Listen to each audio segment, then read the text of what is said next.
Y es que en momentos de estancamiento económico y deterioro de la situación socioeconómica de un país, las voces de expertos y ciudadanos se alzan en busca de estrategias que puedan aliviar la carga sobre la población y estimular el crecimiento.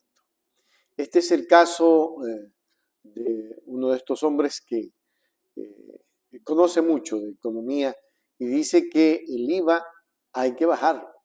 El IVA hay que bajarlo. Eso lo dijo Carlos Julio Emanuel en una entrevista que sostuviera con Carlos Vera. Pero vamos a mirar y luego venimos a comentar. Yo desde hace mucho tiempo, concretamente desde el año 2005, cuando era presidente el doctor Alfredo Palacio, propuse la reducción del IVA. No puedo en ningún momento estar proponiendo alzas del IVA, peor en una situación como la actual del Ecuador, que tiene un estancamiento económico y ningún texto de economía.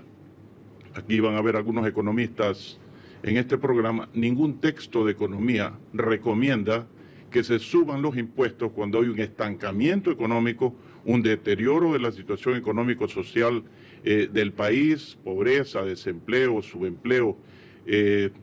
Más de 6 millones de ecuatorianos viven. ¿Puede ser una excepción cuando hay guerra? Cuando estamos en conflicto armado interno, cuando el gobierno de Lazo dejó en esta acefalía, por Dios, en esta escualidez la economía. A ver, Carlos, mira, estoy completamente de acuerdo que hay que buscar financiamiento para el problema de la conmoción interna, guerra o como se llame. En eso el Partido Social Cristiano, al que pertenece Henry Kronfle, ha hecho una propuesta muy sensata.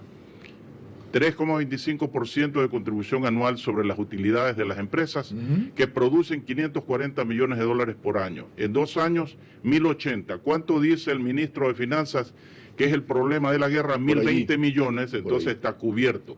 Si estamos hablando de eso, entonces no podemos hablar de que el IVA se necesita para el esfuerzo bélico.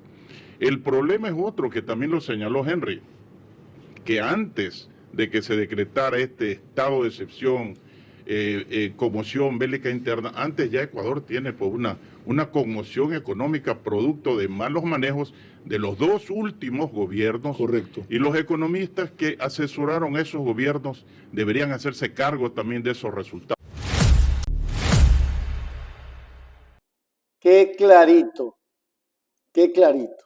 Los economistas que manejaron los gobiernos de Moreno y de Lazo deberían de hacerse responsables. Presos deberían de ir.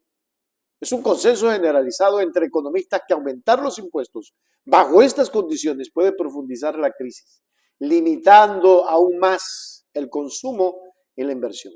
Carlos Julio Emanuel, reflejando la opinión pública, argumenta que en lugar de incrementar la carga fiscal, el gobierno debería de considerar reducir el IVA para fomentar el consumo y aliviar la presión sobre los ciudadanos. Y ahí está, le puso un ejemplo de lo que dijo Henry Kronfle, es decir, el problema de las finanzas se puede trabajar, especialmente cuando se tiene decisión política.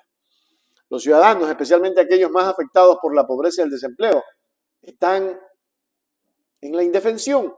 Esta perspectiva resuena con la experiencia y las recomendaciones de numerosos textos y expertos en economía, quienes sugieren que medidas progresivas y consideradas son claves para la recuperación económica. Sin embargo, la percepción de un gobierno que no atiende a las recomendaciones técnicas o a las necesidades de su población puede generar descontento y desconfianza. La crítica de Carlos Vera hacia el manejo económico de los gobiernos anteriores y la acusación de que el gobierno actual miente refleja una profunda preocupación por la dirección que está tomando la política económica en el país. Esta combinación de descontento ciudadano y recomendaciones técnicas no atendidas pone de relieve la necesidad de un diálogo abierto y transparente entre el gobierno y la sociedad. Para navegar exitosamente fuera de una crisis económica, es fundamental que las decisiones de política se basen en un análisis riguroso y en el consenso social, reconociendo que el bienestar de la población debe de ser la prioridad principal. Solo así se podría restaurar la confianza en las instituciones y sentar las bases para una recuperación económica sostenible. Pero no lo van a hacer.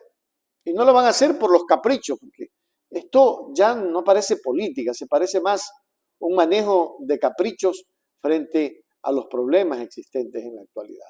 Qué pena por mi Ecuador. No te olvides de suscribirte y darle like.